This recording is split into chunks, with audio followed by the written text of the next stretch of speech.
ఢిల్లీ అంతర్జాతీయ విమానాశ్రయంలో ఎయిర్ ఇండియాకు చెందిన ఓ బస్సు దగ్ధమైంది. విమానాశ్రయంలోని 3వ టెర్మినల్ వద్ద ఈ ప్రమాదం జరిగింది.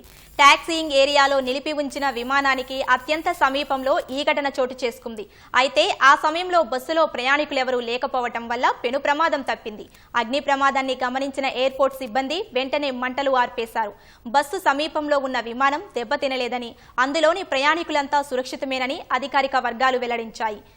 SATS airport services private limited అనే థర్డ్ పార్టీ ప్రొవైడర్ ఎయిర్ ఇండియాకు ఈ బస్సు సర్వీసులను అందిస్తోంది. షార్ట్ సర్క్యూట్ వల్లే బస్సుకు మంటలు అంటుకున్నట్లు తెలుస్తోంది. ప్రమాదంపై ఎయిర్పోర్ట్ అధికారులు దర్యాప్తు చేపట్టారు.